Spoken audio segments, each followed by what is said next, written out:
Attention, the following broadcast has been approved by Outcasted OC. Viewer discretion is advised. Incoming transmission in 5, 4, 3, 2, 1. Hello, everybody, and welcome to another episode of the Outcasted OC's podcast, Wrestling Gang, whatever you call it. Everybody is here as always. Oh, I've just switched sides. Hello. But this week, how is everybody? How are we all doing? Yeah, man, I'm not doing too bad. I'm looking forward to this episode. I love a little predictions round. I love it. Still happy just to be here. Yeah, I'm just happy to be here. Just happy to be here. So this week we are going to be talking about who we think will hold each of the WWE main roster bouts in a year's time. Reese and Ross, however, are going to do a speed round on the AEW ones because me and Court don't watch it as much, so we're not as clued up. So if you guys want to go ahead and do that, then we'll jump into the WWE. Oh, we're going straight into the AEW segment. Okay. Right. We'll just sit and chill. Okay, so we'll go world champion first. Who do you think AEW World Heavyweight Champion? AEW. Do you know what? In a year, I kind of want him to be in the position that he isn't at now. He doesn't really feel like he's at now. But I feel like another year of it on the main the proper main roster, give him a bit more TV time. I'm going to say Jay White in a year time. Fair, very fair. I do like that. I mean, love how you're currently a champion. He is a champion because he just won the ROH 6-man tag last night. So this is what I mean. I think like they were trying to get him there like late last year, right? And it always felt kind of like he wasn't ready. And I know that's a weird thing to say about Jay White because obviously he was the head, like he pretty much the guy in New Japan. But like on Dynamite, it was just like I'm not feeling it. I'm not feeling it right now. Ready. I think he was more ready than most people. I just think him going against MJF, it was a lesser of two evils. It was easier for Jay to take the loss and rebuild him instead of the other way around. For me, there are only two people that come to mind for champion next year, and that is Will Ospreay or Swerve. Oh, okay. Swerve Strickland has been red hot. The crowd love him. Like, even if you don't really watch AEW, you know as Swerve. I mean, G's doing the Swerve dance and she don't even watch it. No, she knows. She knows. I just know. And Will Ospreay has proven in every company he's touched how he can be a champion and hold the championship belt. So I can't see anyone else as not already being ready for it. I know he's got to get used to AEW's camera work because it's different to New Japan's and how TNA's is. But I think he'll smash it. I agree. Like he's very adaptive. For Wembley. Yeah, absolutely. Women's champion, world champion. Who do we think? Women's champion is a bit harder for me because I know it sounds a bit cruel, but like it's just not like I don't pay attention to the women's division in AEW as much. I'm not. That's nothing against them. I don't think Tony does either, but he does. He definitely has sorry, that was such an easy bet. It sounds bad out of context, but like that's nothing against the women. I think they're very talented, but I just think a bit more TV time and then me will peak a bit more. Tony is cooking now. He is making a lot more time for the women's division. He is now putting them very regularly on TV, very much doing it. I think Maria May taking Tony Storm out, I think she'd be a good women's champion. She's proved it in Stardom. I think she could prove it in AEW. But personally, who I think is the craziest good call to have, you either have Mercedes Moné debut, get it, or you do it right, you do Deonna Purrazzo. She has been more than ready. To Rumble. I'm gonna say a wild name for the women's champion in AEW next year. I'm gonna say Tegan Nox. Ooh, that's odd. I think Tegan Nox might get released this year. I have a feeling because she's not really doing anything, and it's a shame. I'm not the biggest Tegan Nox fan in the world, but I think AEW, if she was to get released, would be fools not to just absolutely scoop her up immediately. Yeah, I like that. I like that. No, I could totally see Tegan Nox being women's world champion in AEW. Paul said that's a bold call. But it's not like you wouldn't want to see her as a champion though. So like it is a bold call. But if it has prospects to something better, I feel as though he'd be happy regardless. TBS, Yeah, true. I would have to say I genuinely see Julia holding it for a full year, if Yeah. not slightly longer.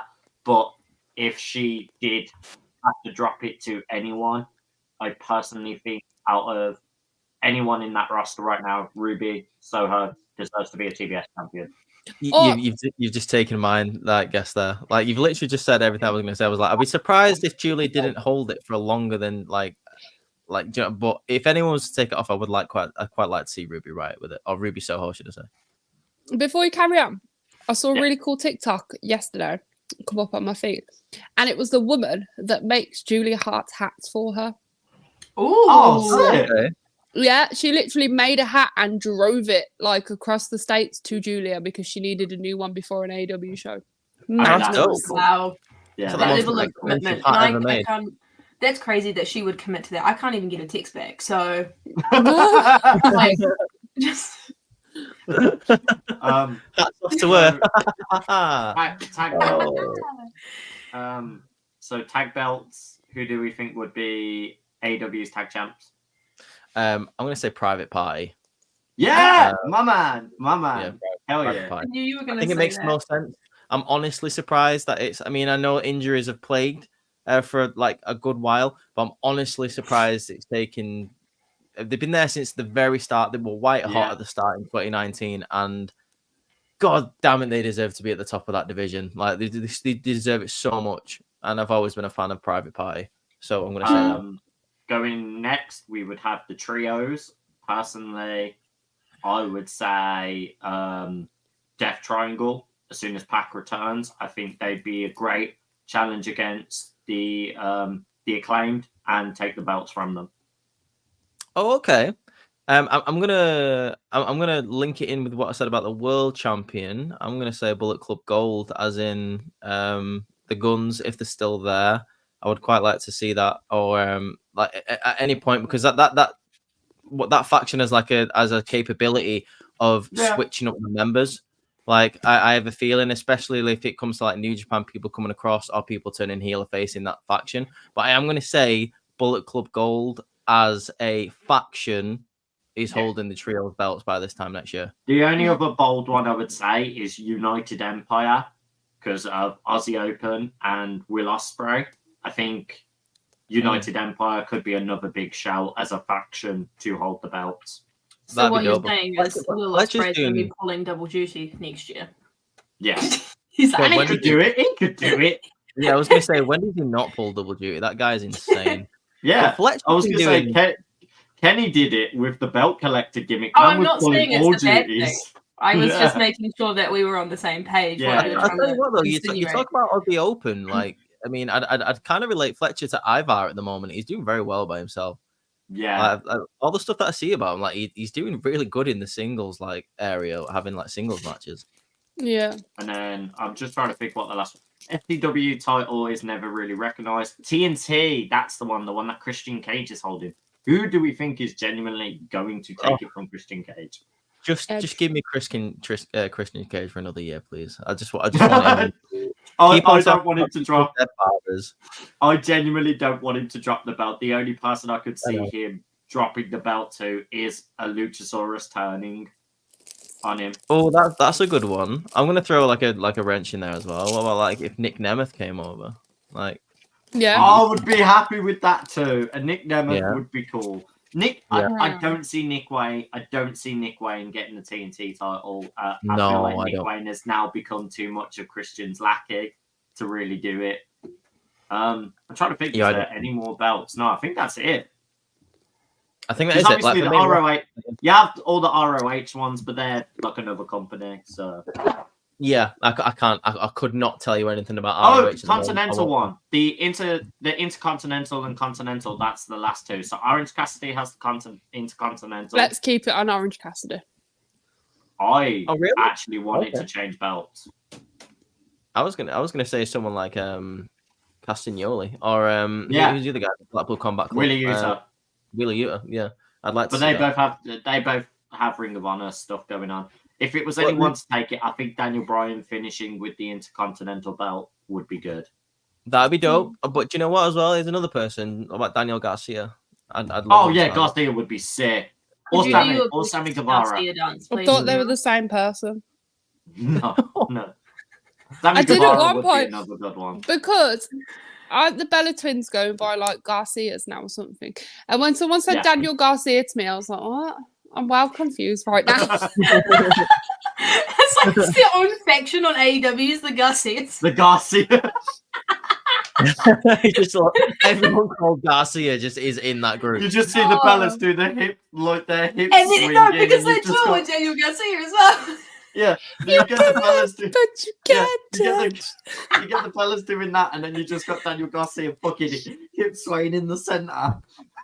Oh my god. Book that shit now. God's sake! And then when you've got the Garcia's in the stars above.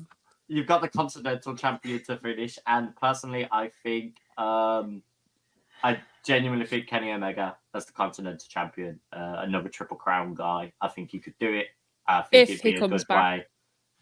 I think he's coming back. I see. If not him, Kota Ibushi, at least one of the Golden Lovers getting that like respectable Triple Crown Japan legacy type run. I would love to see Ibushi with it. It's just I want Ibushi to be in good shape when he does. Oh yeah, well he's gone for surgery for the ankle, so hopefully he's now going to be in the best shape he can be going forward because he's going to like rest that for a while.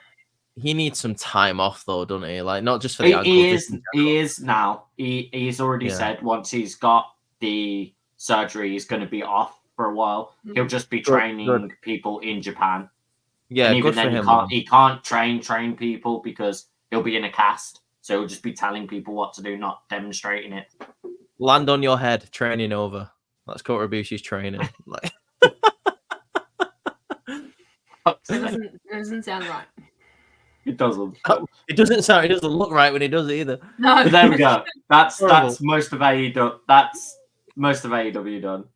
So there's Cool. AEW out of the way. AEW, Cool. AEW. Right, That let's doesn't set. take I'm gonna set the mood now. Right. It is. Aye. It is the 18th of January 2025. We are like a week and a half away from Royal Rumble. Who are your WWE champions this time next year? Oh, That's okay. why she wants to set the mood. Like it's very early for that. Hey, You some only people get- like- Hey, some people Sorry, like to wake Court. I up with some just spots. get a bit hot. You're coming on too strong, mate. Oh my god. Jesus Christ. All right. Come Let's on, begin let's immediately. talk Come about- on. Yeah, Let's go. let's go straight Right. in. So our current straight in. Oof. No foreplay. Let's get in there. Let's go. Stop. We're about to be like Monday night. It's going to be all raw. I don't think that was PG. That was Defo TV 14 at least. I just wanted Right. to slip that R-Truth reference. So in how anyway, much? let's How go. much did the cage match rating do? Oh god. I don't know about the cage match rating. Jesus Christ. Right. Let's go. Anyway, right, let's what go. Let's title go. we starting Jay, with? pick it back. Please move us on. Jay, Yeah, what pick it back title are we up. Let's starting with, swiftly Jay? moving on. So Come on. our current women's tag team champions, Kaden and Katana. In a year's time, what state do we think the women's tag bouts are going to be in? Reese, go. I don't think we're gonna have women's tag team champions next year. That's my prediction. That's why I'm Um, laughing because I literally was going to say the same thing. Yeah, same. Yeah. In the I fucking don't think they're bin. going to exist. I think there is going to be a women's mid-card title. That is Yeah. what I'm praying, and that's what I'm asking for this Christmas, Santa Claus. For 2024. It would be the right thing to do. Yeah, an early Okay. request for Christmas is the tag team belts don't exist anymore. That would be dope. Mhm. That's I my think answer. it's going to be Kabuki Warriors. I wouldn't Okay. mind that. Fair. Yeah. If I was there's gonna other say- teams around them, but to build the division by that point, yes, please, because they could have great you've matches got- with people. You've got a couple. You've got a couple in NXT. Especially watching that 2020 women's Royal Rumble that they did last night. Well, not last night, or was it? That was Can't a remember really the good match, by the way. That was I a really watched good it. match, yeah. And there's a lot of women's talent that have good tag teams in there. I mean, you did split up one that I was very shocked by on the night, but you know, Electra Lopez and Lola Vice, they literally put them together. They were really good, and they basically fell out in the match and carried on fighting. But there are definitely tag teams that they can build on. You've got Isla Dawn and Alba Fire, if they carry on actually fixing them right. I'm going to put it out here. I don't get how Scarlett and Shotzi didn't actually become a tag team from the great work they did at Halloween Havoc, because they literally suit a tag team together. Yep. She might even join that Final Testament faction. That'd be dope. Yeah. Yeah. I would love that. And She's not doing anything in the minute, so. And I would love to see maybe when Cora Jade is up and healed properly, I'd love to see her have a variation of a tag team, kind of like Toxic Attraction. Like Cora. Yes, please. I would love that. That'd be dope. That'd be amazing. And I think that would work. And then there's enough tag teams to circulate it and make it go around that way. Yeah, man. I'm down for that. You know what? If that happens, like, Yeah. I'll be fine with the tag titles being around. This is just me. I like tag team wrestling, so I try and book tag teams the best I can because it's what I enjoy. I love the tag team division. Do you know what? Like, I Of love, course. and it If pisses it's me right. off. WWE have never got their shit together with any tag team division like for a sustained amount of time for years now. You've always had for me, the best tag team division that WWE genuinely had was NXT Black and Gold era, very early on, because you had DIY, Viking Raiders, Street Profits, AOP, DIY, AOP, Undisputed Era, Revival, the Bret Brawlers. I liked the era of Iconics and Fire and Desire. I feel like that era was probably the best WWE had their women's. Yeah, because you had Fire and Desire, you had the Iconics, you had Sasha and Bailey, you had Carmella and Naomi. Yeah, Carmella and Naomi. Tamina and Nia. Alexa and Nikki Cross as well. That was Alexa and Nikki Cross. And you had Kabuki Warriors. Yeah. That was probably the best that they've ever had their women. That was like early 2019. Yeah. Oh, Tegan Knox and Dakota as well was another massive one in NXT. But this is what I'm saying. Like for some reason, WWE, like with all the resources that they've got, with all like the writers that they've got, with talent, for some reason they can never sustain. They can never sustain a tag team division. It's not like ever since like the Attitude Era ended, and like you had that SmackDown 6 with them great tag teams with Los Guerreros and Edge and Benoit, and like Edge and Mysterio and Benoit and Angle and all that sort of stuff. You've never had a tag team division that's been as strong as that until the NXT bit. Like that was 15 years later. Eddie as well. Eddie tag team, and that was something else, man.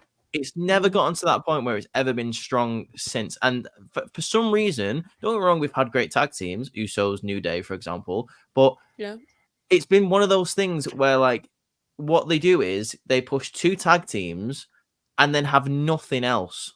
Or like a thrown together division apart from 2 solid tag teams. It's never a full division. I think that's what we're seeing with the women's division is like they want to have a women's tag team division, and I understand that, but like 95% of those teams are thrown together, and yes, they work well, but it's not convincing for me as the viewer, and especially as a women's wrestling fan, it doesn't make me feel that great knowing that you're not putting this much effort into actually creating something memorable. You're just doing it so you can say you've got a women's division. I think I said this last week, but I would much rather them be like, actually, guys, we tried our best with this. We don't think it's going to work. We'd rather do something else instead. I'd rather that than them go ahead and continue to book a half-assed women's division, like tag team-wise. It goes back to the old notion where it's, if you don't care, then why should I? Exactly. Why should I care about what you're booking if you don't? And that it's as simple as that at the end of the day. If you're not inspired and motivated by what you're doing, why should I want to tune in? Like, this was going to lead into what I was going to say about the men's as well. Now, I strongly feel once the Usos were separated, the men's tag team division sorely lacked. They are really struggling, and their logic is, I'll break them up or have them feud, or make them into a trios. Take Street Profits, for example. They were doing fine as long as you booked them properly. Don't get me wrong, I loved them with Bobby Lashley, but did they really need a manager kind of role in Bobby Lashley being around them. I like it Not- though. No, that's what I'm saying. I'm not against that booking.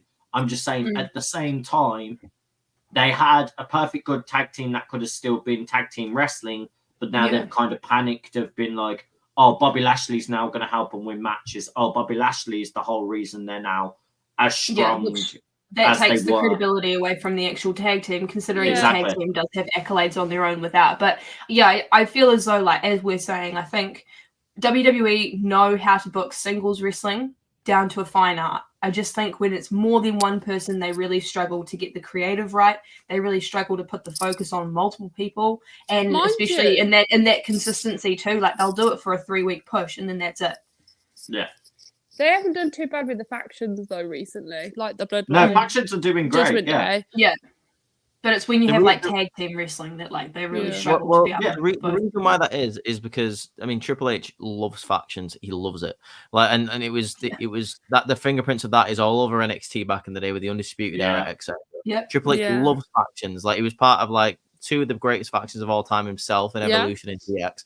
Like, he knows how to book factions and he knows how to do that because that's his bread and butter. Yeah.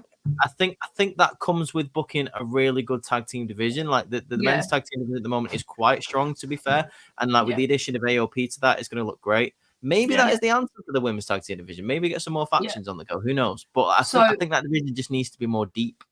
With that being said, do you think we're going to see the tag titles still unified, or do you think we're going to see them split in a year's time? I'd rather see them split. Yeah. Are we on about the men's now? Yes, men's. Yeah, we've kind of transitioned into the men's. Yeah. This is a difficult situation for me because I hate it. I hate the tag team titles when they're split. And the only reason to do is because it goes back and it makes me worry. It goes back to the notion of what I was saying before is like WWE don't know how to book a tag team division. Yeah. And when you have 2 tag team titles, you take a full division of tag teams and split them in 2. Yeah. So on Split SmackDown, them without so on- realizing. They should just unify them. On SmackDown, you've got about 3 teams, and then on Raw, you've got 3 teams. And that's not a division. That's 3 teams fighting over a Yeah. title that only 3 teams can win. Yeah. It's like, it I think the makes best sense. thing. I think the best thing you do in 2025, you combine both straps. You make it one title, and I'm gonna throw it out here because some people are going to agree, some people are going to disagree. I think NXT gets involved, you unify it, and it's a tag team across all 3 All brands. divisions. Yeah. Like what Just- they've done with just the call women's them. ones. Yeah.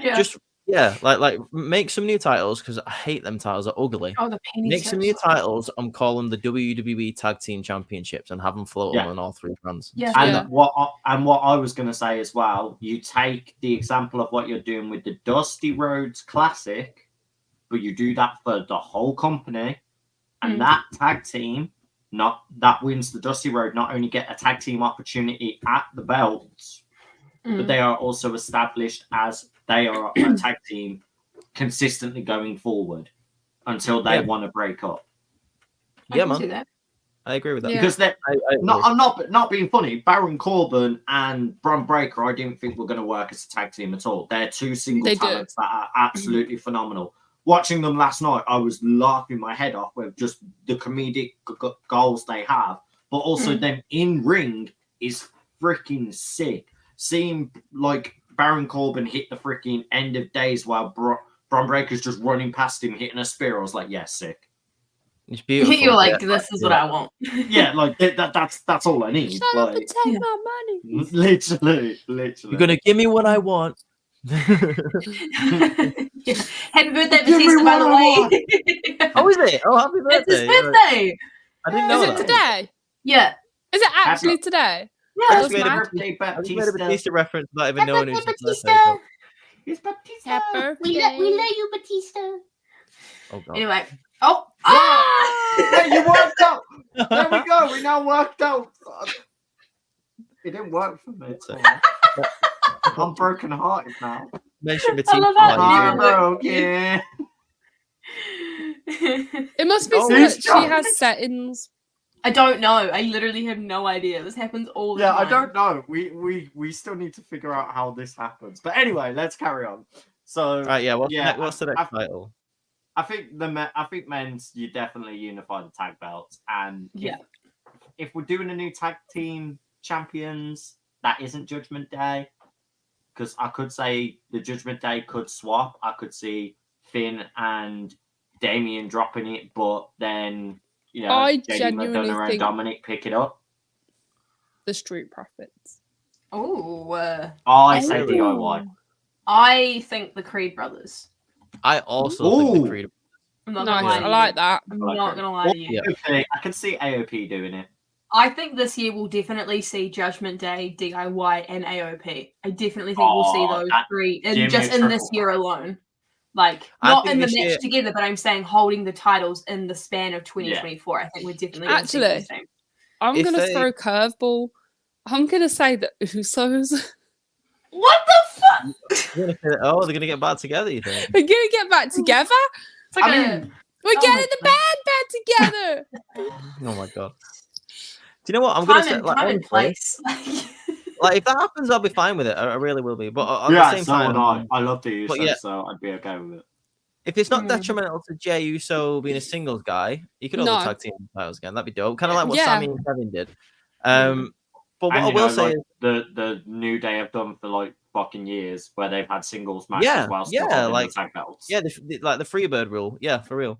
Mm. But what I will say is, I think there will be a shift in power this year, and if they're booked correctly, I think Final Testament will be the new heavy faction in WWE this year. Yeah, I I think, can see that. so. Love that. Love that. If they book Karrion Cross correctly, we know they can book a AOP correctly because they did it on NXT. But if they can Yeah. get Karrion Cross, like all gears running, like, you know, get the oil changed in that motor, get Karrion Cross back to kind of what he was in NXT, where it was interesting for him to be actually be in the ring. Scarlett, maybe even Shotzi in a In tag ring. team. That faction would be fantastic. Yeah. Do you know, I just have to mention this while we're talking about them. Did anybody see that meme or the thing that went around that was like, Karrion Cross debuts a new faction to be overlooked by Scarlett's new hair? Yeah, Oh, yeah, yeah, right. Yeah, yeah, yeah. I saw- I did, yeah.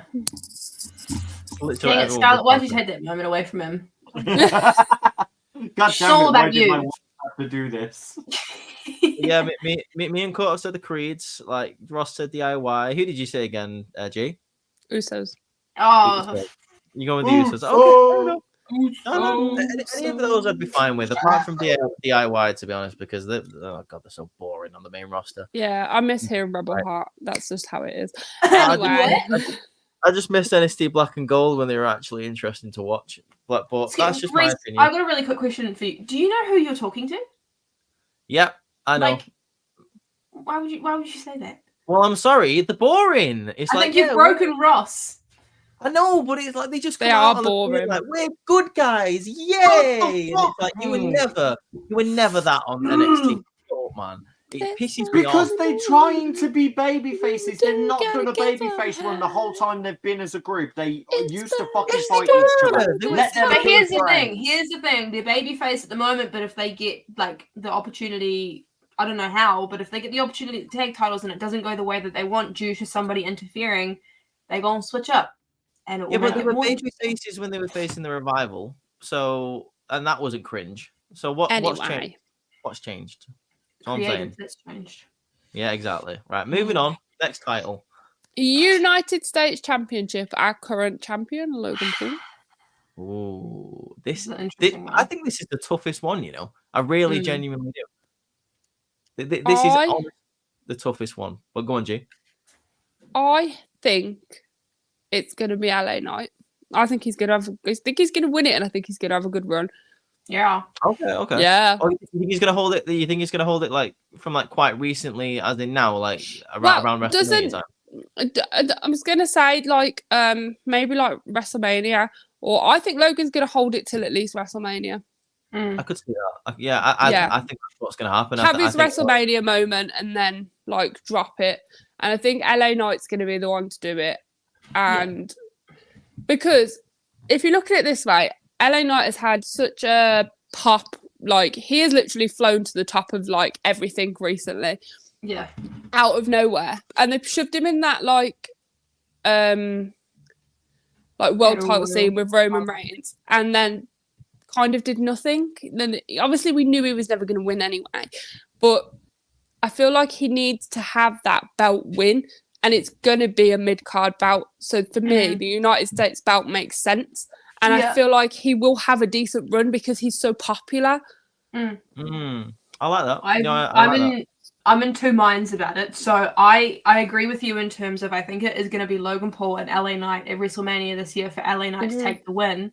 I wouldn't mind if I saw LA Knight hold it for an entire year, or somebody else who I genuinely think could take it, not because I've seen them recently doing media in Australia for Elimination Chamber, but because they have a lot of history together. I could see Grayson Waller being champion this time next year. Like, I don't know if you guys saw the interview that happened on Sunrise, which is like an Australian news show. But basically, I don't know if you've seen it, Reese, but I'll just get to the crux of it. What happened is that someone was like, said to LA Knight, can you show me your finishing move? And he was like, I don't really think that we're going to do that. And then another guy who was working behind the camera came up and like tried to like go like this to Grayson Waller. And he was like, no, because if you do, I'll actually punch you genuinely in the face. And like, he just got quite upset because he felt as though people were disrespecting wrestling. So if you're going to go on a TV show, whether it was a work or not, and go that far to actually defend what you do, that shows respect to me. Like, I'll send you the clip, Reese, but still. I was gonna say, you have to show them the clip for that. I've not seen that. We'll watch it after the podcast. But basically, they were like, our floor guy's going to be leaving the company soon, so why don't you go against him as a good laugh, like a send-off gift? And the guy's like, oh, yeah, come on, you ain't he's trying to bait him. And the guy was like, the guy who said it was like, oh, yeah, but it's faked anyway. And Grayson just kicked off, was being like, no, because if you actually came and fronted in front of me, I'd knock you out. It won't be a fake punch. I'll take your jaw clean off. We'll watch the clip after, but I genuinely think Grayson Waller has the chops to be a champion at some point. Oh, yeah. And the way he said it, said it, he showed he did not appreciate he wasn't people undermining the business. Yeah. I mean, especially because we're in 2024 now. Like, we're at the stage where, like, yes, everybody does know that wrestling is predetermined. We're not stupid, but we still enjoy watching it. And for you in 2024, when you have the internet that you can research all of this stuff and not make yourself look like an idiot on national television trying to bait someone who does this for a job, you've got all these resources to actually check your facts before it happens. You actually look stupid compared to the person. All I'm going to say is it's predetermined, and like there is certain moves like in the ring that you can clearly see. Like I won't say fake, but they are like they pull the punches. But all I say to anyone who say wrestling is fake, all I'll say is this: like if you've ever taken a bump, I have taken a bump. It hurts. That shit hurts. Like just the fact of like taking a clothesline and following it back. That shit hurts. Try doing that 363 days of the year. It's not good. But and it's circling back to this interview segment, it's like, could you almost imagine if the shoe was on the other foot, if Grayson was disrespecting the journalist? Like, exactly, they're entitled to defend their job and entitled to defend what they do. It's the exact same thing. He could turn around to the journalist and go, all you do is sit and read off a television screen. Yeah, exactly. But we'll watch it after. But man. My answer for this, I have to say, this is a difficult one for me. I kind of want to say Braun Breaker, but I truly feel he'll be in the world title picture by then. So I really do. I'm gonna say Wes Lee. I like that. I like that because when he comes back, I mean, it's a long time that he'll come out. I think he's probably due back in like September, October. I was just gonna ask, do we know his time frame? I think that's when it's going to be. It was like at least a year that he was going to be out. But when he's back, I don't think he's going to go back to NXT. There's literally nothing there for him anymore. And I think he's the type of mid-card guy that, I mean, number one, he's got an amazing finishing move. That cardiac kick is amazing. And I think that's something that the main roster fans will lap up. I think they'll love Wesley. And he's shown what he can do with the mid-card title already with the North American Championship. And I think the United States title would be a perfect championship to hold for him. I think it'd be real cool. What about you, Ross? Yeah, Ross, what do you think? His giggle. I think the US champion in 2025 will be Ricky Starks. Really?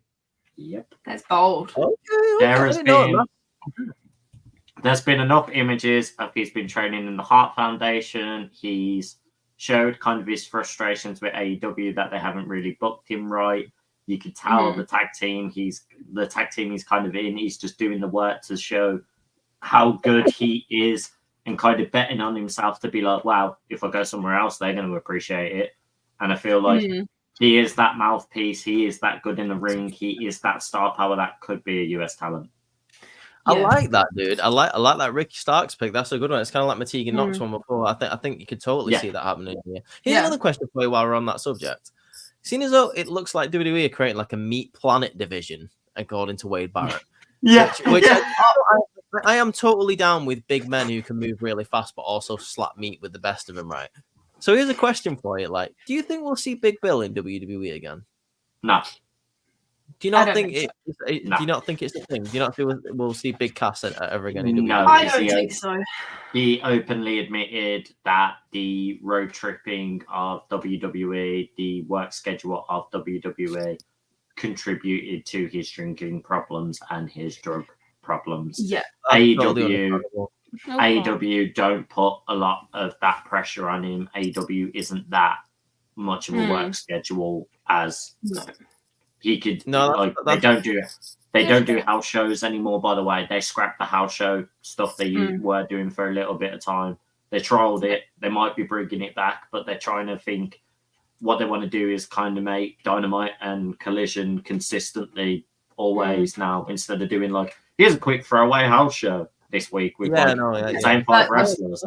But with that Big Bill conversation, you have to also consider that there were accusations made about him and Carmella's relationship. She's still within WWE. Corey Graves is now married to her. Yeah, he's in true. WWE. So whether there's political conflict of interest, I know that he had some issues backstage with creative as well. So, I mean, if there's a way of mending fences, then yes. But personally, I think from Carmella and Corey's perspective, I don't really think that would like that kind of. They would not be happy with it. Yeah, they would put their 2 cents in and be like, no. Which is fair. Honestly, fair enough. Obviously. I just thought I'd ask the question. It's a good question. Definitely good question. Definitely good question as well. There is a big meaty man that I could see coming back to WWE though. Oh, go on, just say it while we're talking about Keith Lee. Really? Yeah, I want that.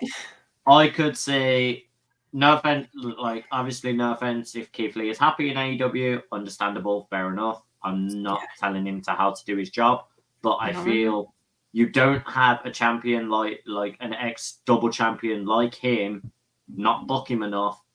You start trying to book him, and you realise, I overbooked him. I got him injured. So the match that we all wanted him to have, the major TV match we wanted him to have, he now could not do. And now he's getting the double surgery. Yeah, exactly. So it's like you need to really sit down and make 2024, once Keith Lee is back, the year of Keith Lee, or I could see the Limitless one going back to WWE. I could see him requesting his release very similar to the way that Andrade did. Andrade eventually stayed out the end of his contract, and because under Triple H's reign, look how good Keith Lee was booked in NXT. Yeah, but can you also see how many people who are formerly known as Triple H guys are now interested in coming back because Papa H is in the saddle. Yeah, I don't blame them. I don't blame them. There is one Triple H guy that will not be coming back though because he is very happy with his faction. Oh, Mr. Malachi. Oh, right. Okay. Malachi. I thought he was going to say Cole. That's what I said. Yeah. Cole as well. Yeah, Cole won't. Time will tell. Time will tell. Yeah, you never know. Yeah, time will tell. Right. Anyway, what's the next one? Yeah. The Intercontinental. So our current champion is Gunther. Who do we think is going to be holding the Intercontinental? I'll let someone else go first. I know it's very unprofessional, but I've just drank a green tea and I really need the toilet. I'm sorry. Oh, Race! I'm sorry. Go on then, Ross. There is only one person, and I think it is the best choice. We go full circle.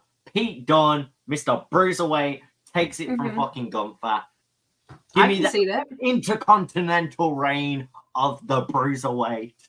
I can see that. That was going to be my suggestion as well, too. If not him, Tyler Bate. or Bronson Reed.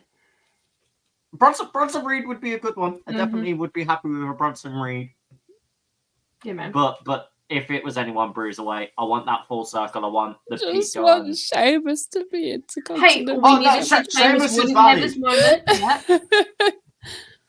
I just Apparently- want I just want my favorite NXT UK match of all time, which was Pete Dunne versus Walter, and I want that for the Intercontinental this Could time. you imagine if it was a triple threat though? Don't play with my heart. That'd be amazing. That would be You incredible. didn't even hear who we were talking about. No, I do. I could hear you. Okay, Aw. that's nice. Yeah, I was listening. Okay, God. Love that.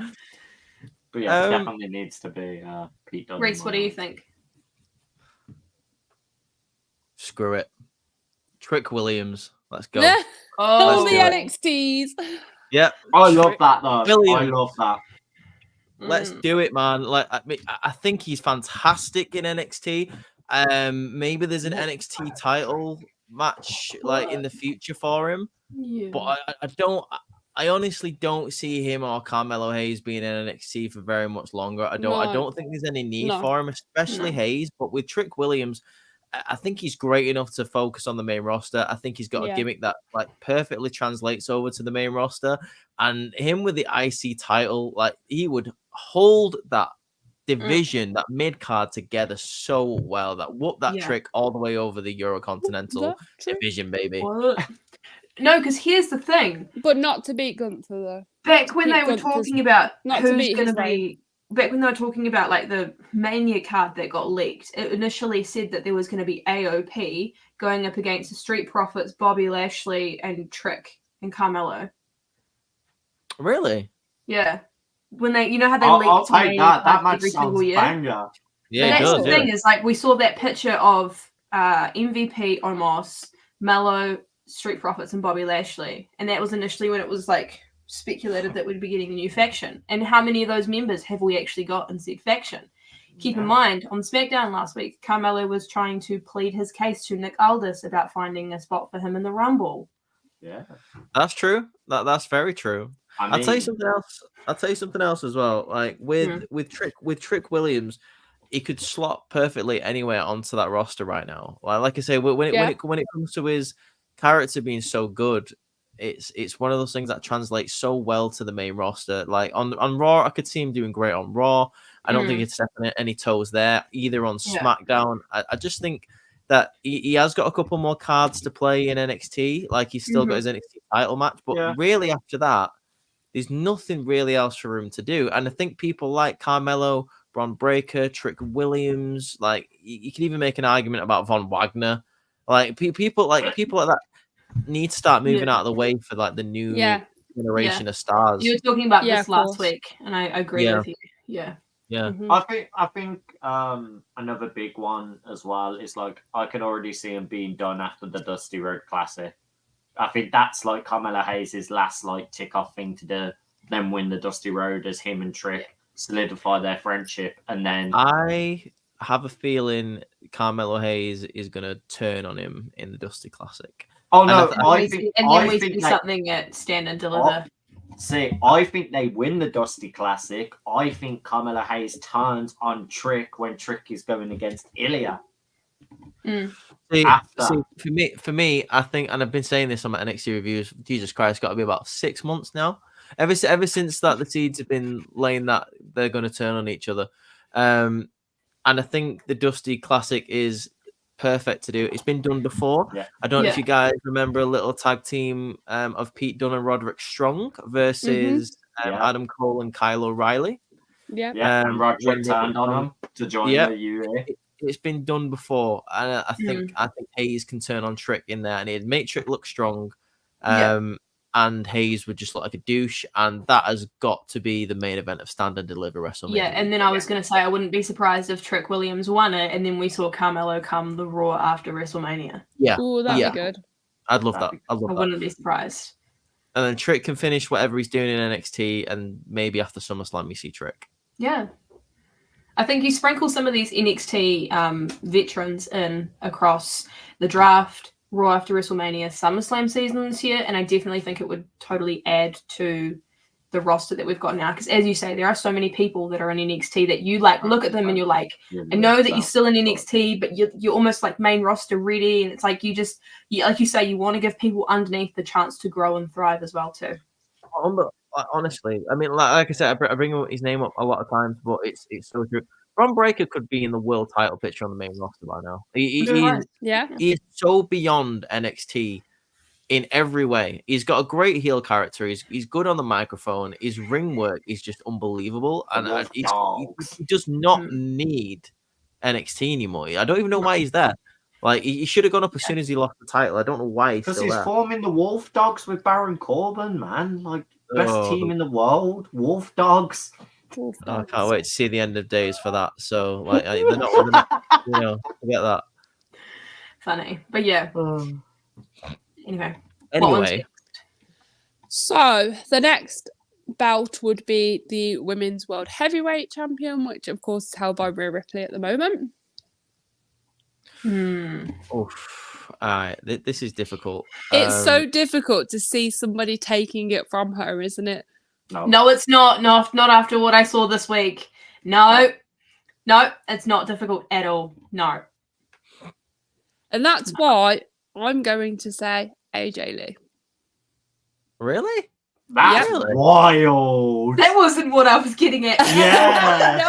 I know. That's fucking wild.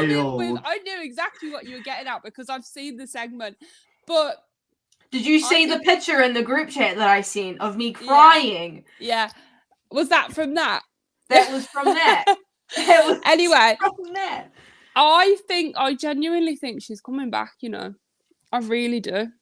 I mean, look, stranger things have happened. We never thought we'd see CM Punk back. Yeah. Slide it up. I think it's going to be Tiffany Stratton, to be honest. Tiffany Stratton would be my next pick. If she comes to the main roster, yes, Tiffany Stratton would be my next pick. So yeah. I've got like a timeline in my mind of how I see the title going this year, but I can't describe next year. So like this year I see it's Becky Lynch versus Rhea at Mania, Becky dethroned. And then I eventually see Shayna getting her 2.0 match against Becky. Okay. But then it's like, I don't know who after that point. I like the case for Tiffany Stratton. I genuinely think someone like Jade Cargill. Tiffany would make sense considering Becky took her NXT champion. I was going to say, like, I like your timeline, Court. I would switch. I would like Becky to defeat Rhea. Yeah. I would like Tiffany to defeat Becky, get a win back, and then maybe Shayna beat Tiffany. Yeah. I think that would be dope. I personally think we'll also see Jade in that title picture though next year, for sure. Yeah. I mean that's totally something that could happen. I don't want Jade in there straight away. No. I would quite like to see Jade versus Charlotte first. Maybe. Yes. I think that'd be pretty dope. Like one of those feuds that doesn't need to be for a championship, just who's the bigger, beefy woman. Right? How long is Charlotte predicted to be out with her torn ACL? 9 months. I was going to mention this. 9 months, but there was a video of her on an Instagram story of her in the gym 12 days post-op. I don't think she's going to be out 9 months. I think she's going to be back sooner because if you are doing like I can't remember what the move's called, but it's like when you've got your legs up against it and you're pushing it back and forth. If you're doing that 12 days after your 12 days after your knee surgery. Did you see the video of how she could barely even walk like a day after it? Yeah, and now she's leg pressing 12 days post. I think she's going to be back sooner. I think she'll be back by SummerSlam. Fair play to her then. I think that'd be cool. Yeah, fair play. I mean, like, don't get me wrong. If she can leg press 12 days after surgery, that's insane. Most people will do that 3 months after. 100%. Like, I mean, I'm not a big Charlotte person, but in ring, and I have all the respect in the world for her. I'm not a big Charlotte person, but she's an incredible athlete. Yeah, 100%. She's like got a Cena kind of mentality. That's what I was going to say. She's very much like Cena. He recovers from his surgeries and his time away very quickly. Like. The guy recovered from like a torn pec or whatever it was, like in like 4 months. He came back at the Rumble. Cody took like half a year. Right, exactly. In it, bitch, Cody. He just needed this time to finish his legal race. Leave him alone. That's the real story. How big of a bitch he is. No, Oh my god. But yeah. Anyway. I'm sorry. Ross, Yeah. did you give yours? Ross and G, did you guys give No, yours? I was like, I'll let G go first because mine's a very What? out there take. I already said Oh, yeah. yeah, you said yours of AJ Lee. So mine's AJ Lee, kind of but on the, Tiffany Stratton. I'll go more mine's realistic. kind of on the very outlandish just because of a lot of rumor mill and speculation. I see you could book this person very much how Oscar was booked in NXT of this unstoppable powerhouse. I see Julia taking Rhea out. Oh, yeah. I see Queen Adavici herself coming in, being this absolute dominating Japanese talent and showing she can go powerhouse against Rhea because Julia has shown she can fight people like that in her whole Japan run she's done so far. I like that. Yeah, that's fair. Reese, have you I given like- yours? Yeah, I said Tiff. Fair. Because He Right. wants Tiffy time. I could see, like you say, going off your timeline. I like that timeline. Yeah, I could like that see- timeline as well. It's a very good time. It's a very good This- timeline. Like This that I time could next see year, they book right. this time next year, I could see the main event of the Royal Rumble being Tiff versus Shayna, and Shayna beating Tiffany, and going into WrestleMania as champion. That'd be dope. But that'd be cool because if they did the match before the Women's Royal Rumble, Tiffany could re-enter herself into the Royal Rumble. Yeah, okay, Very yeah, much I'd Becky like- Lynch circa 2019. Yeah, Love I it. think we're I gonna like be- that. I like I that. think we're going to be seeing Tiffany in the Rumble this year. Like she's kind of wrapped up Yes. with NXT. I Yeah. hope want it. she will be. I I want it. definitely hope so. I initially thought we would see Tiffany and Cora, but obviously we now know what's happening with Cora. Yeah. Yeah. Not great. Yeah, bud. I think Roxanne Perez would get Cora's kind of like spot that she would have had, which I mean Yeah. I'm not very happy with, but No, I could see mean, her she- being pulled in. Yeah. Anyway. Roxanne Perez, he makes my brain hurt. I hate Oh, bro, you don't can save watch that for your NXT reviews. don't watch NXT. Don't watch NXT Don't, next week. yeah, then. don't. Jesus, she makes. I don't know if this is like a controversial opinion, but I can't stand Roxanne Perez. I think. Oh I think no, she- she saw my utter frustration of the women's 20 battle royal when I saw Roxanne was in the Fatal 4 part of it because they did basically it was 20 of them. Once the 20 are thrown out and 4 remain, then it turns into a Fatal 4 match. And yeah. It honestly reminds me, right? Do you remember when like Liv Morgan was a great babyface, and then all of a sudden when she was about to face Ronda Rousey, she was like, "Oh yeah, by the way, I'm also a badass." Like, watch me do Yeah. weird. Oh, I'm crazy. I'll go through Yeah. tables. I'll Yeah. get kendo sticks and what- smack yeah. them around. And if you don't believe me, watch me do crazy things while doing this weird smile. And Watch like me. I see that from Roxanne Perez, and at the same time, all she fucking moans about is, "Oh, I'm a former champion. I used to be great." And it's like, yeah, you Yeah. used to be. And even that title reign was boring. But Like, you're why not are we now. still talking about it? Here's the thing that I find as well too is if you want to show that you're a great babyface, but you also have this badass side of you, you don't need to tell me. Just Yeah, show me. Just show me. Because Show me, actions speak louder than words. Just show me that, hey, I'm going to jump off this ladder and potentially land on my neck, and I don't give a shit. I'm Yeah, going to no, do it. It's why people love Sammy Guevara. Sammy Guevara doesn't have to say It's like that why he's people batshit love Jeff insane. Hardy because he just Yeah. did it without Yeah. saying Just did he was it. going to do it. Literally, Yeah. Sammy Guevara just Just goes, jumped. climbs, and then he does like a spin, like, oh, I am crazy, but I'm going to just do it. And that's what's fun about him doing it. It frustrates me because not Really? everyone has to. Not every babyface has to be a badass. You can be a white meat babyface. Like, I'm not being funny. No, Roxanne Perez was the best when she was just like, I'm an innocent, like, you know, I'm an underdog. Like now for some reason, it's like when she gets mad. It's like, do you know, like when a 3-year-old has a tantrum. Yeah, it yeah. feels like it's so No, annoying. Like that bit in the barber shop or wherever Blair Davenport was, and they started fighting, and like Roxanne Perez comes in and goes, "You want to fight me? You want to play games?" I'm like, "Oh god, this is so cringy. I can't be bothered with it." It's like, "Oh, please stop." And then she's just hard to watch on screen, and it's so difficult. And I think even Booker T's getting annoyed with her. Yeah, he's like, dude, this is not what I had for her in mind. Yeah.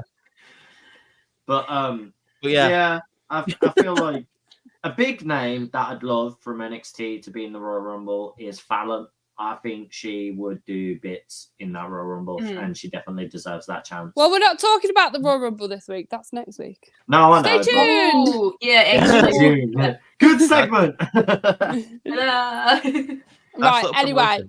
Like, let's move on to the other women's championship, the Women's WWE Championship, who our current champion is Io Sky. Who do we want to see champion with that belt in a year's time?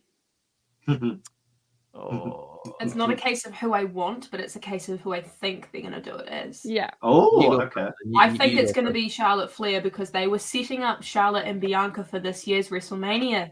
Charlotte is the last horsewoman that Bianca Belair needs to beat to say that she's beaten all of the 4 horsewomen. The plans are not going to happen this year, clearly, because Charlotte's injured. I can see them doing it next year. How many more wins does Charlotte need to beat Ric Flair's thing? 2 more. I think it's 2 more. Well, to match him, it's 2 more. She will never actually match him in full general though, because WWE don't take his other records. Like the only count is like WCW title reigns. Like Ric Flair is actually like he's a 21-time champion. Fun fact. Yeah. I think, and to be honest, I think it's even more than that. Like when you count all of his work, like I'm pretty sure it's like 21 or 22 times because I think AEW mentioned it recently. But yeah, that's who I think is going to be because I think WWE will do that. Okay. Which is quite sad to think that, but I think you're right. Y'all ready for mine? Yeah, go for it, dude. Because I can't think of one right now. I'm Dakota Kai. Stop! Oh, Dakota Kai. It's gonna be Dakota Kai. Okay, here's how I see that played out. Bailey wins the Rumble. Mm-hmm. Bailey takes the belt from Io at Mania, mm-hmm. right? Then obviously there's this big fallout and breakup with Damage Control, and then like I see like Io, Asuka, Kairi going and doing their thing, but then Dakota wants to take revenge on Bailey, so that's how I see that going down. Mine's slightly different to yours. So I had it as Bailey was correct. Bailey does beat Rhea. Oscar and Kairi win to get the tag belt, like the women's tag belt. I saw then as well. For some reason, I was like in my mind booking it. I was saying Io goes back for NXT for a fun NXT run, has the NXT belt. Everyone stood with the belt. Dakota Kai's still been not wrestling over this injury stuff and just not been watching in the background, being their manager and stuff. Frustration lands towards like Mania season going into 2025. You see all of them standing strong or holding their belts. And Dakota Kai looks like she's holding something behind her back. Yep. You then do what the famous spot that happened with Raquel. You see Dakota Kai pull out this shovel out of nowhere, smack Bailey straight on the back, and slam it on her and say, "Now I'm digging your grave because you digged Damage Control into the mess it is. Your plan was to make you on top, not us on top. You made your previous champion." Go back to NXT to get a belt. That's not how we do business. And that's how I see her do it. So can I say 2 things on Dakota Kai really quickly? One, is she has said that she is not far away from returning in ring. Yeah. And 2, Elimination Chamber. Something happened on socials where she commented on someone's post and she reposted it, and it's a picture of someone holding a title and she says, "I'm trying to get back on this level." Okay. Is that Obafemi holding it? No, I don't think so. Mason Madden. Oh, yeah, okay. But anyway, sharing a picture of someone holding a title saying she's trying to get on that level. Mm-hmm. Obafemi defeats Io Sky. Are you cashing in? Are you sure you're cashing in? Yeah. Oh, God, I know, right? Oh, Jesus Christ. Sir, man, are you sure you're cashing in? That's another one. Thank you for bringing that to the limelight, honestly. Thank you. Who are we actually think is the Money in Bank holders, though? We'll save that till the end. Let's get the title. Yeah, let's get. Is everybody said for Reese? No, I've not said it yet. I would agree with Court and say Charlotte, but the other person, and I think she's overdue on the main roster for a title run. I'm going to say Raquel Rodriguez. Yeah. because I don't think she's going to get anywhere on Raw, to be honest. I think that women's division is stacked at the moment. But I think maybe the SmackDown women's division could slot her in perfectly. And I would quite like to see Raquel with a title run because I actually quite enjoyed her NXT women's title run. Yeah. Yeah. So, I think if it they was a get rid good of her run. theme, give her old theme back, and then stop making her someone who poses her back at the entrance. I know you've got a big back. We get it. Yeah, right. She's strong. She's strong. My Big gimmick back. is look at my back. I know. She got Smiling. big back. Yeah, big back. Baby got back. Baby got back. Right. Anyway, Moving on swiftly to the final two championships. We'll start with the World Heavyweight Championship, who our current champion is Seth freaking Rollins. Oh, right. Okay. So it's planning the year out in it because I have a feeling he's not. I have a feeling he's not leaving WrestleMania with the title if he's still got it by then. But it's difficult to say if that person who defeats him holds it for the rest of the year. Because I think that really bottlenecks the Raw division if that person holds it for another long, long time. And I don't really want to see that again. no. But with that being said, it's so That's difficult. hard, It's isn't it? difficult. Because It is difficult. you have to factor how heavy, like how top heavy that division is, and then you also have the Money in the Bank holder waiting as well too. You've got That's exactly what I'm thinking. Like, because you've got Priest there, you've got to think they're going to give him the world title at some point. Surely he's not going to not cash in, or he's not going to. I think he's going to fail. Say A, he's going to fail, or B, he's going to go for a mid card title. Which the Money in the Bank briefcase, in my opinion, for the men Should go for the specifically, main should title. never be used for a mid card title because the thing is, these people who win Money in the Bank could easily win a mid card title if they didn't win Money in the Bank. The thing is, Damian Priest has been United States champion. Yeah. And it was crap. It was rubbish. I just think it was poor booking for him. I think he could have done a great US run. They just booked it poorly. He was good in NXT. He was good in NXT as the champion. Well, this was around the same time that The Miz had that zombie lumberjack match. And it was the first ever major injury he had in the business. Yep. Yeah, he got eaten alive. I'm surprised it was an injury. Anyway, Reese, what you thinking? I'm thinking Drew McIntyre. If he sticks around. Yeah. If he sticks around. I could see it going like Punk and then Drew. Yeah, so could I. I was thinking either Drew, maybe Punk, Damian, Drew. Oh yeah, I forgot about Damian. They've got unfinished business, and I could see Drew going after Damian. Yeah. I think Drew McIntyre really deserves a long run with the world title. Like I'm maybe like at least 6 months. I think he deserves it. I love this new character that he's got. I love the badass thing. There's so many people in that like main event scene on Raw at the moment. It's insane, and I am including Jey Uso. I don't see Jey Uso winning the world title this year. I don't either.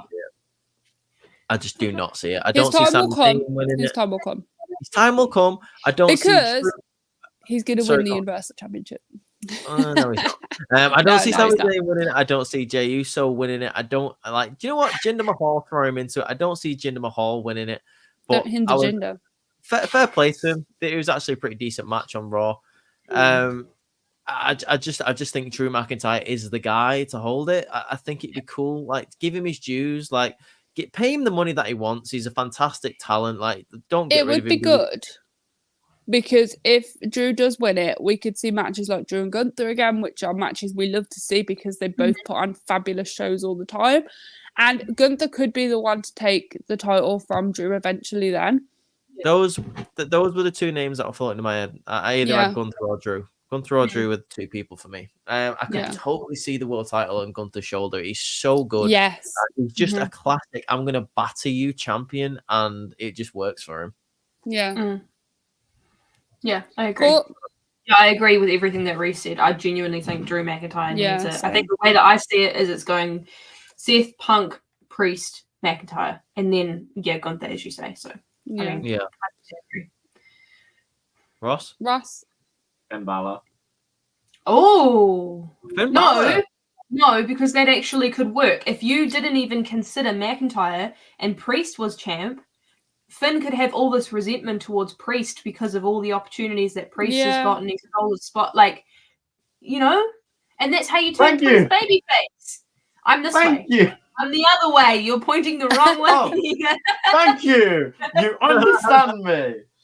Get it? Yeah, basically, my kind of understanding of this was, I know we had this whole extra backstage segment of making it very clear they put the contract in the other briefcase and that, but what's not to say there was some tampering with that. I said this a long time ago. What's not to say that in the clause when Damian Priest cashes in, there is a clause in it that's now been wrote in that the first challenger for the World Heavyweight title has to be Finn Balor.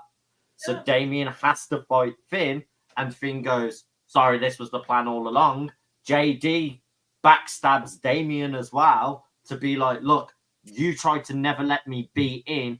You doubted me all along. Maybe your intuition was right. Mm-hmm.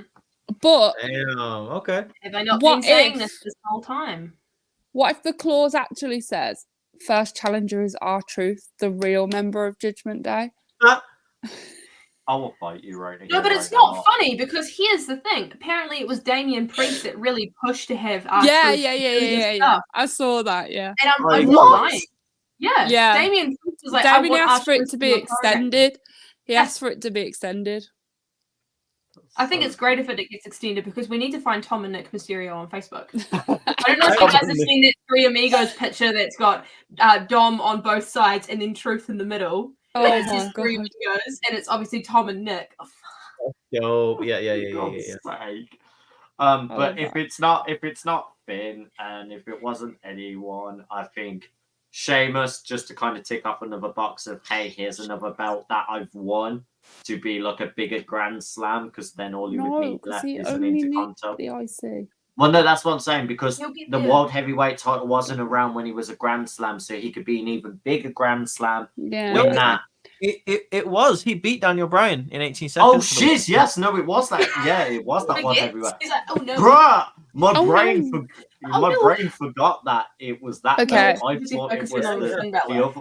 I thought it was the other belt. No, you're all good. You're all good. And then Big Show beat him with that giant chair. Remember? Yeah. For the title. Or here's my wildest one. I had like 3 floating in my head. So Finn, Sheamus, and then third and final one. I think a draft happens. I think we get a very much returning. This is like fantasy booking out of the box. No, I genuinely think we get the draft of Big E coming back to Raw and Big E. No, because here's the thing: he's being featured on the bump with the New Day next week. Yeah, but I swear to God, I swear to God, if they spoil it on the, bump and say, oh, by the way, I'm back, I'm cleared, I'm going to be at the Rumble on the bump, I will kick off. No, I will kick off. No, I'd be pissed off as well. Keep it as a surprise. Have Big E. Yeah. I want it to be a surprise. If you hear y'all want to go big, then say that. The magnet, like the magnet. Could you imagine our electricity in that room? I've already seen people gets to the ring. The last 2 people in the ring, last 3 people in the ring are Cody Rhodes, CM Punk, and Big E. Big E throws a pancake so hard that he hits Cody Rhodes in the back of the head. Cody Rhodes falls into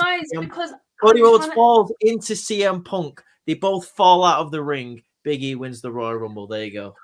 I'll take it.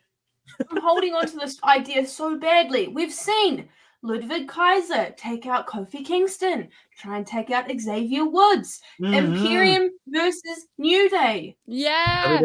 Yeah, that'd be dope. It's a new day. Yes. And then Big E finally gets his dream of big meaty men slapping me. Could we have Gunther versus Big E?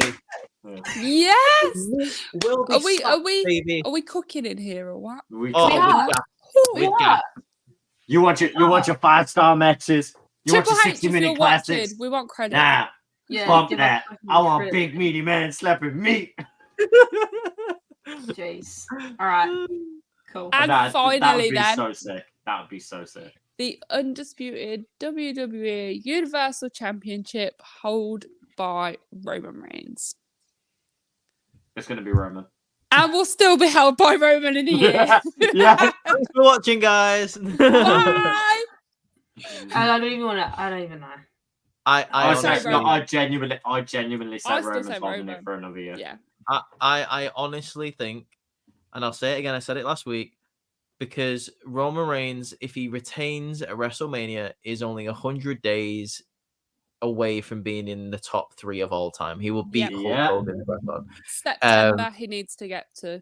At I want that him to point, scrub that Hulk Hogan record.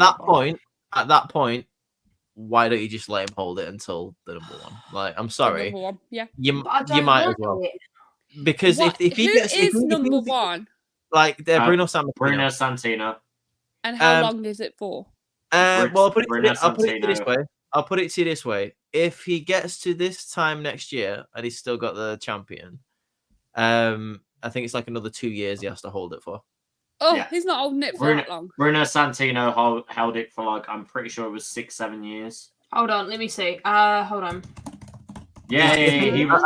I think his title thing is like 2,700 days. No, Yeah. 2,803, and then it's Oh, Hulk close. Hogan was 1,474. So if he beats Hulk, he goes to the Number 3 spot. second. Yeah, Hold on a he second. would go to The only number 2 people 2. in front of him after that would be Bob Backlund and Bruno Sammartino. So 1,234 days is how long he's held it for. This is Roman Yeah. talking about. Exactly. He's so close. He's unbelievably Yeah, close. about And I just September, I think. like WWE will never have this opportunity again. And never say never, but not for another 20, 30 years. Oh, They yeah, won't- they wouldn't do this for like another 20-ish years. No. Yeah. They won't do it. So what I'm saying is like they will never have an opportunity again to get a new era superstar into the top 3. It's Do you know like what? why would you pass it up? I'm actually excited for them to put Roman in a new era superstar, beating Hulk Hogan or whatever, because I'm excited to see the belt swap. But also, I think they're trying to removing Hulk Hogan in a way would definitely help with people's impression towards WWE, because I think people think WWE, they think Hulk Hogan, they think of all the stuff he's done. Which, I mean, like, if you've done stuff that's not so great, you should definitely be held accountable for that. But I think being able to progress someone into that position where he's in, and it does bring him further down. I mean, at the end of the day, it's whatever's best for business. But we've been saying for a very long time, people are going to beat Roman, and no one has. You know what? This is where we go. Roman will win at Royal Rumble, and then he actually loses. I totally understand when people say, and this is what I'll say about the bloodline thing. Obviously, I'm a massive advocate for it, but I totally understand when people say like the storyline is getting boring. I thought it kind of fell off the rails when Jay left and then joined again. Sorry, Jimmy left and joined again. I thought that was a bit stupid, and it's getting to the point where like the matches are ending the same. If you fix the matches ending the same thing, have Roman Reigns win a couple of matches by himself like he did at the start of his reign in 2020, 2021. It gets back on track and it becomes interesting again. You can totally get the bloodline storyline on again. Like, forget about the whole Jimmy thing. I don't know. Maybe bring in other people. Maybe like Naomi. If Naomi joins the bloodline, that'd be very interesting. If you get people in from outside the company, like other members of the Anna White family or the Fatu. I was going to say, what's the other Jacob Fatu? Jacob Fatu, you could totally get him in there. But what I'm saying is like it isn't dead in the water. It's interesting, and I'm just saying as well. If it was that boring and dead interesting, WWE are still printing money off Roman Reigns. They are. Every single time that Roman Reigns appears on TV, the ratings go up and people want to watch it. Every time they say he's going to be on SmackDown, they sell more tickets. Every single time that he's defending the title, like the pay-per-view, like numbers go up. Because he barely does. Right, that's the thing. That's why it's a smart business tactic, and this is where I'm going to come in with this whole people getting very angry about he doesn't really come in and defend it. I understand a lot of people like a defending champion. It builds for the storyline of you like seeing your hero defend the company, put the strap on their back and everything. But Roman has built himself as like this final boss character of no one has been able to beat him. He proved it the first couple of years he held the belt. He defended it properly. He was constantly doing defenses and beating up everyone. We had Kevin Owens have 6 different chances to try and beat Roman, and Roman made an example of Kevin Owens beating him every single time. So him Except not that one doing time. well, yeah, obviously we don't talk about the screw up of the last man standing where that ref was like, oh, I'm gonna stop counting because kayfabe Roman's not meant to lose here. You know, Yeah. there are issues with sometimes of the booking, but as I will get back to my train of thought here, the thing is now with Roman, him not doing these defenses makes sales work, makes viewership go up, makes pay-per-views more interesting. Because look at the amount of times we've gone on a podcast and we have sat here and we have all said Roman retains. On that one time when we say Roman retains and he actually drops the belt, everyone collectively will absolutely lose their mind. Oh, yeah, of course. And whoever, and I mean this genuinely, whoever takes that from Roman, they have been just built to the most huge megastar possible. Because you know what they can say as part of their character now? I defeated the person that had us all in a clutch for nearly 4 years. Well, I'll put it to this way. Like, who beat Hulk Hogan after holding the title for like 5 years? The Ultimate Warrior. Why does everyone know who the Ultimate Warrior is? Because he beat Hulk Hogan. Like, it's one of those things. It just works. I mean, for me, and I'll make an argument against defending it every week. I don't like it. I think it diminishes the title. I think Doesn't need to be every week. No, but it needs to be more often than what it is. At least once a month. I think it needs to be not every single pay-per-view, but more pay-per-views than it is. I will. Within 30 days. Hang on. I'll agree with you on like it needs to be more pay-per-views, but not every single pay-per-view. Like maybe not just the big 4. Let's add another, 4, 5, 6 pay-per-views in that. The bigger ones, the ones at Saudi Arabia, which he already does anyway, and he already defends it at the big 4. Let's add a couple more there, right? But what I will say about defending it every week, for me, I don't like it. I think when you don't give us when you don't give everyone a championship match, it makes it feel more important. And on the other side of that, when you do give someone a championship match every single time they ask, it's like you run out of people to defend against. Like, look how many people Seth Rollins has given a championship match just because they've asked for it on Raw. And it makes it boring because now that Sami Zayn's had a championship match just out of nowhere, I don't want to see that on a pay-per-view anymore because there's no story to it. Now that Jey Uso has had a championship match out of nowhere, just on a random episode of Raw, where's the story? I don't want to see it. I don't care anymore. Now that Drew McIntyre has had 3 championship matches out of nowhere, only just building it like a story out of because he was annoyed because he lost at Clash at the Castle. I don't really want to see the Drew McIntyre in the title picture for another 6 months. That's what damage it does when you decide to be a fighting champion. Look at the damage it's done to Shinsuke Nakamura. He lost twice to Seth Rollins with the new character for the world title. Look at Finn Balor. Finn Balor lost twice to him last year because he had so many title matches in quick succession. It diminishes it. And look at the Finn one, right? And on top of that, the Finn one was the one that pissed me off the most because you added such a real fucking story to that feud of that 7 years of Finn never getting to be the Universal title. That, for me, was your Mania match for that. That was your true choice.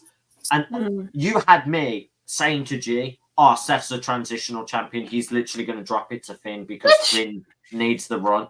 Because the storyline itself, in my eyes, and to most other fans of Finn, it wrote itself to be Finn's final opportunity to be the champion he never got to be.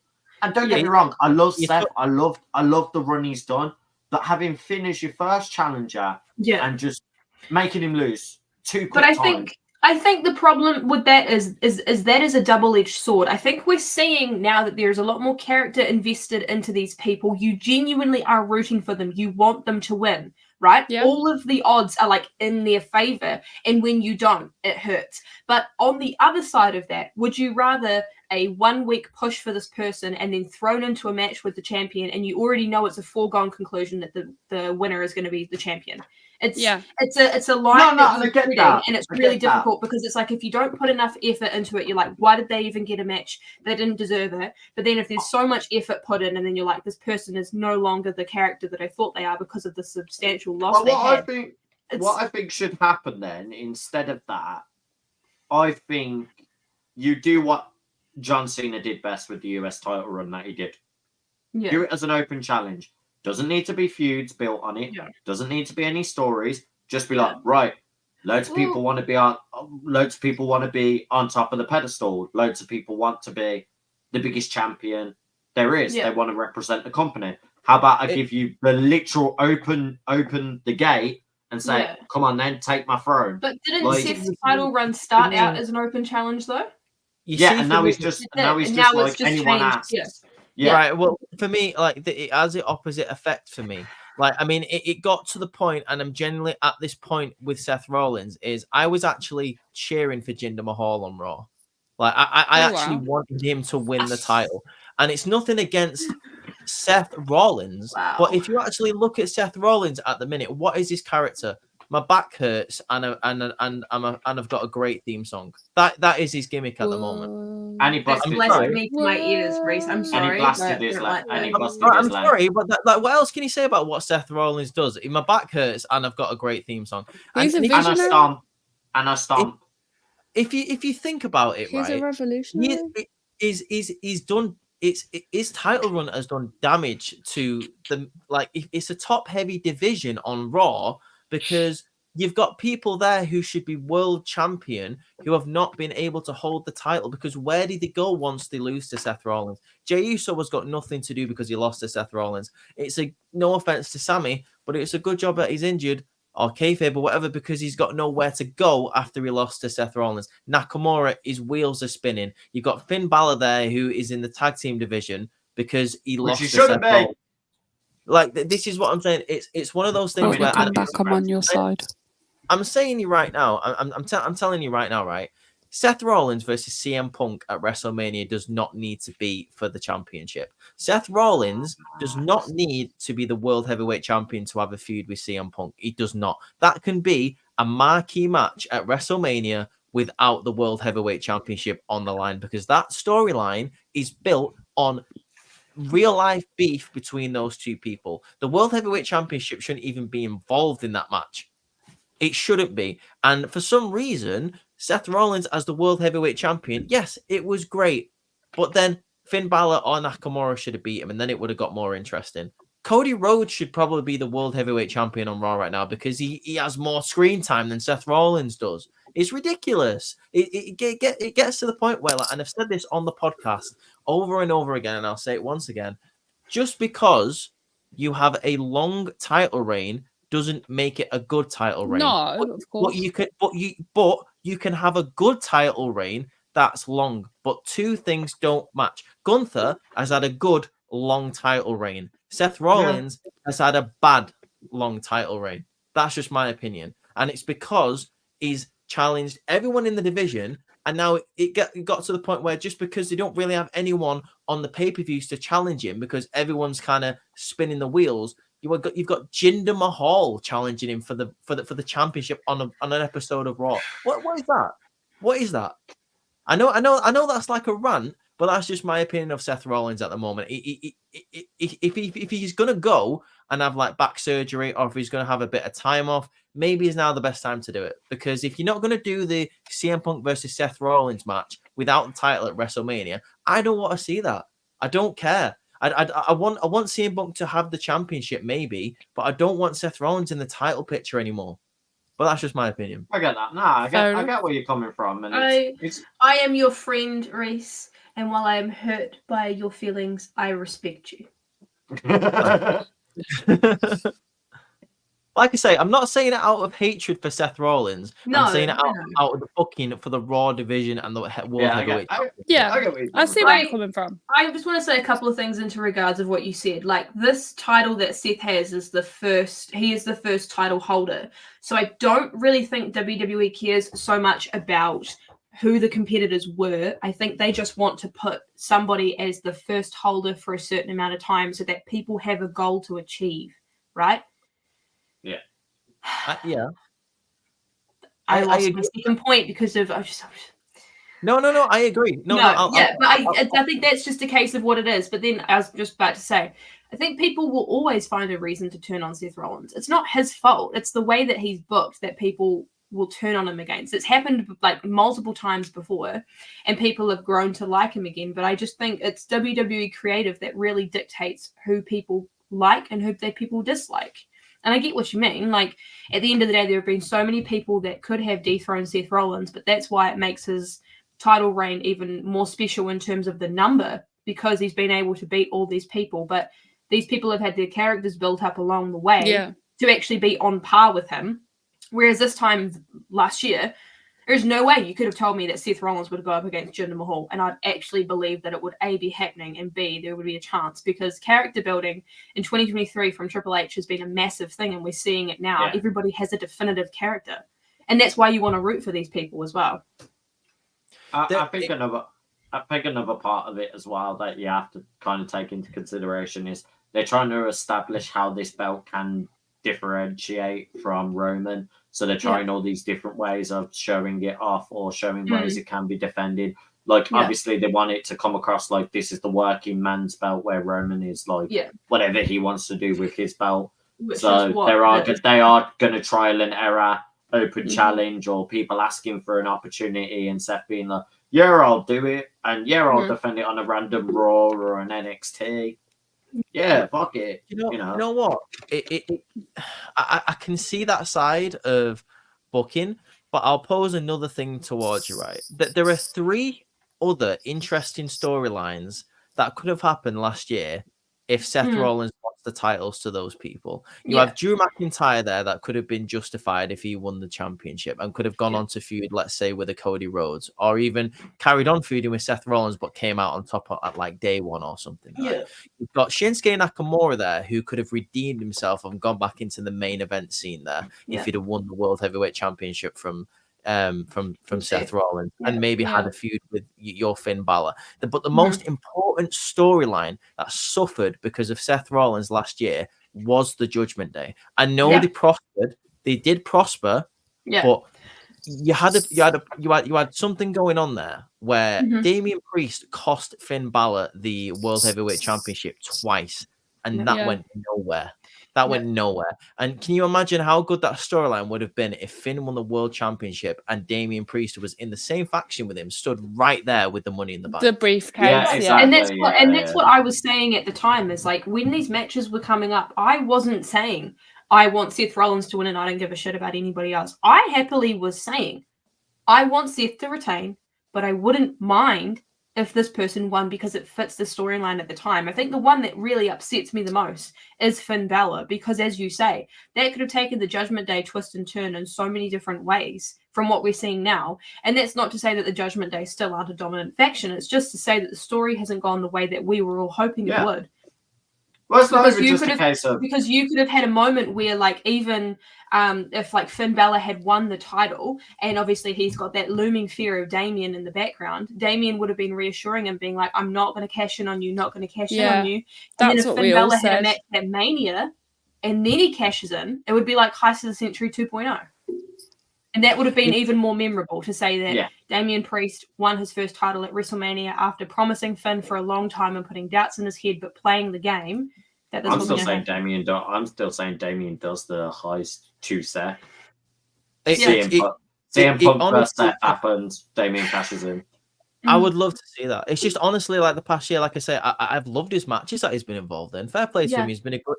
His matches as world champion has made him a great world champion.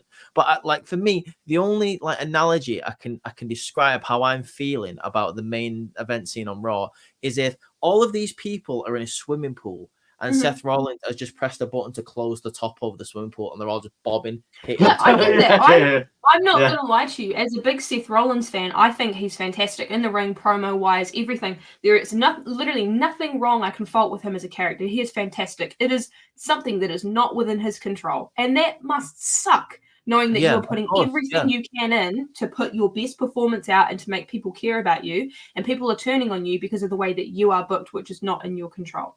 He doesn't Yeah, get to exactly. dictate 100% what he does. He gets input every now and then, but he doesn't get to dictate how he goes. It's up to somebody else. And that must suck, knowing that everything that you're doing it to the best of your ability, and people are either going to love or hate you based on something that you can't control.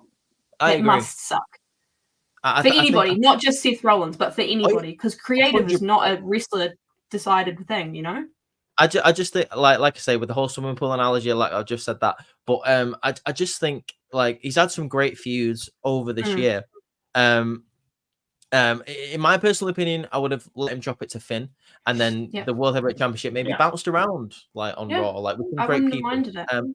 But what I'm saying here is like he doesn't have to not be involved in the world title scene. But I think Seth Rollins could have had all the feuds that he's had this year without holding the belt, and it still would have been important.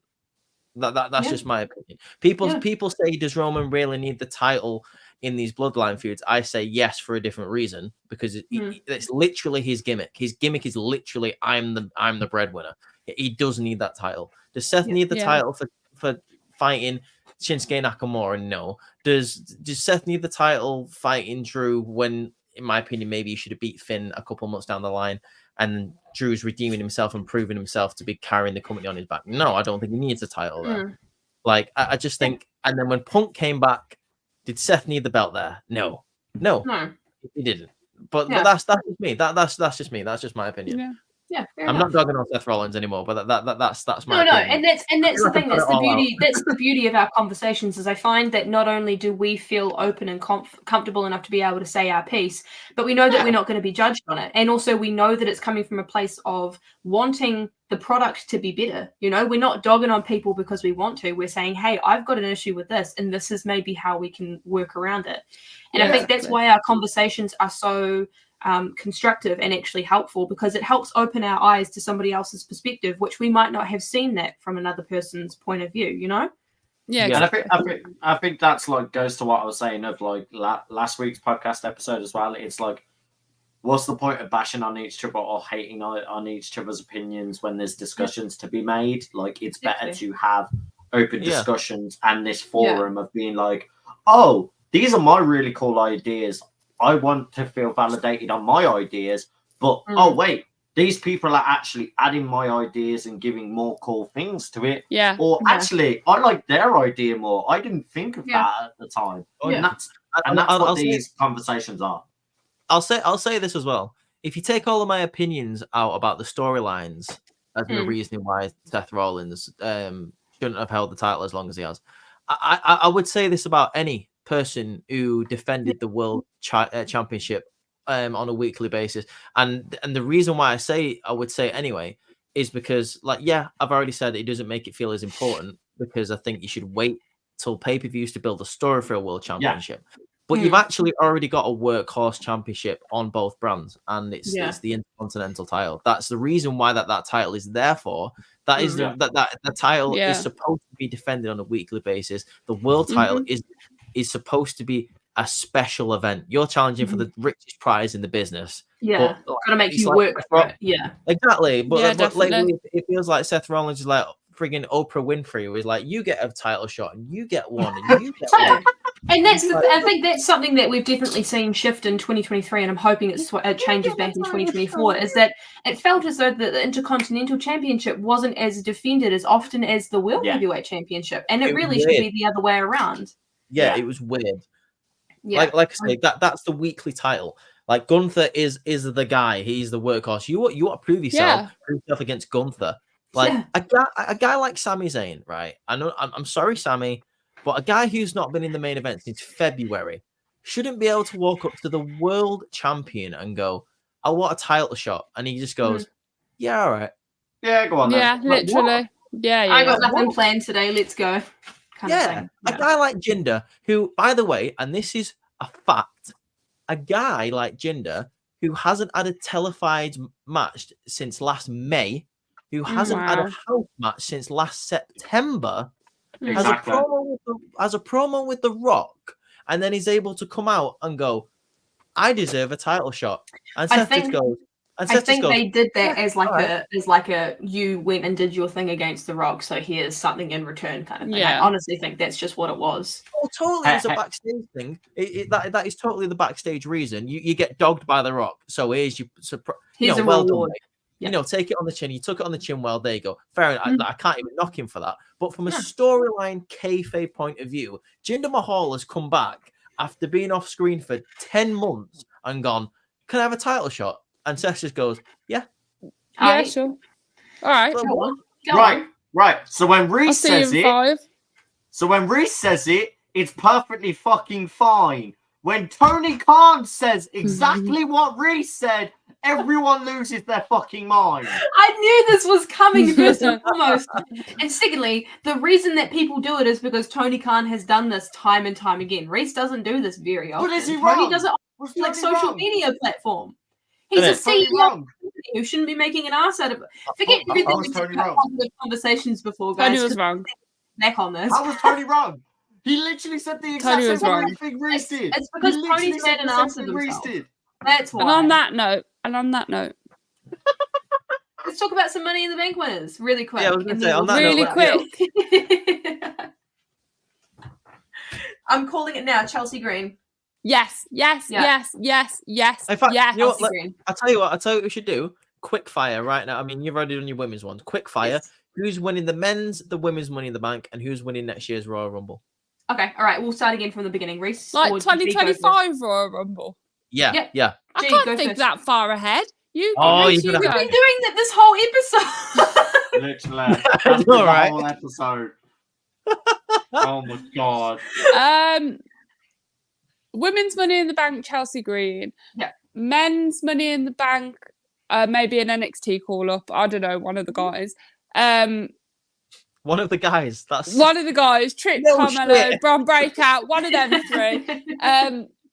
Next year's Royal Rumble, Tiffany Stratton for the women's. Mhm.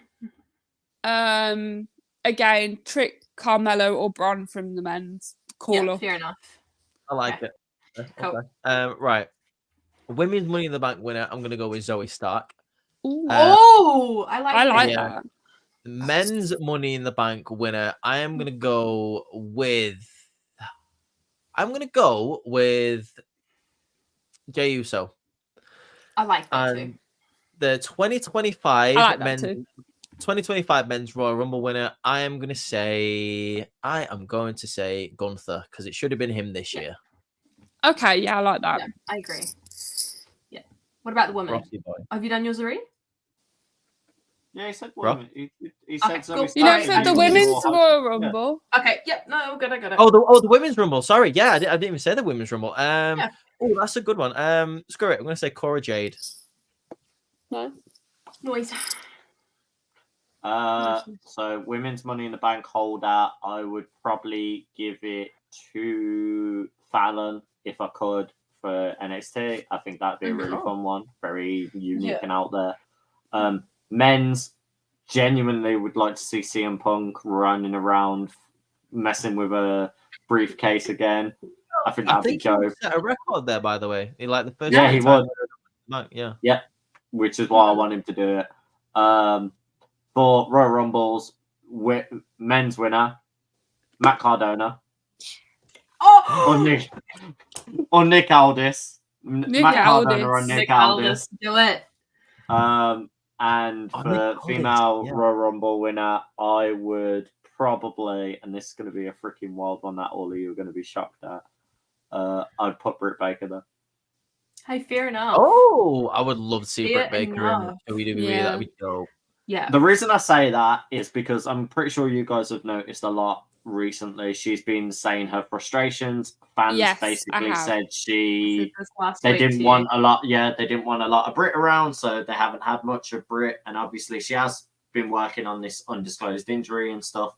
But I think she's just I think she's ready for a different change of scenery, and I think they could do Britt Baker very well in I think she's WWE. broadened her horizons You for think- sure. Yeah. Either at least test your waters in WWE or go Stardom. I think there's two good places for her. I think she'd do great work in WWE. I think. Same. Yeah. Same. I think so too. All right. So women's Money in the Bank, Chelsea Green. Nice. Men's, I'm thinking Dominic Mysterio. Oh, I like that. Yeah. I like that. Men's Royal Rumble, I'm thinking Sami Zayn. Mhm. Nice wee little redemption story for him. And women's one, just like Ross's one was quite wild, and he'll appreciate that I'm going to say this, but I think we see a returning Steph DeLander. Yes. Okay. I think that would be pretty cool. I watched her Chris Van Vliet interview, and she said that she would be open to a WWE return at some point in time. I think she just wants to do everything she can on the independents first. She but did I think, say that, as she did make it very clear though, if she came back, she would be SDL. She wouldn't change anything. I know, and that I don't want her as Persia. I want her as SDL. I feel like her as SDL would have so much more of an impact character-wise because there's no one on the roster that looks like her. Nice. I would And, like that.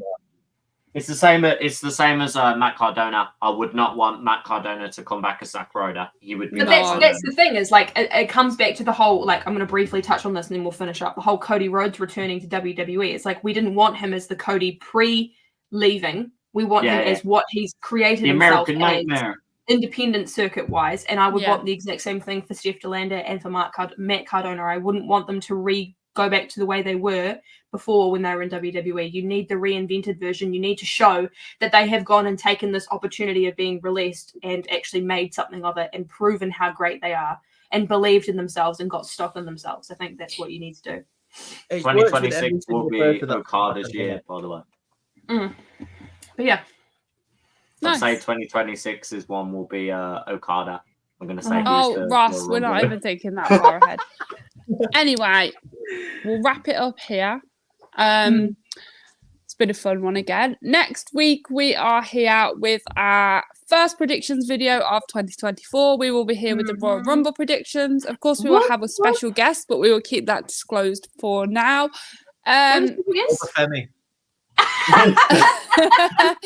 This year, Outcasted OC are taking predictions very, very seriously. We are keeping tally through the entire year of who gets the most correct predictions out of the four of us. So stay tuned for that. But thanks everybody for hanging out. Have a great day, evening, wherever you are. And we will catch you next week for the Royal Rumble predictions. Bye. Bye. See you later.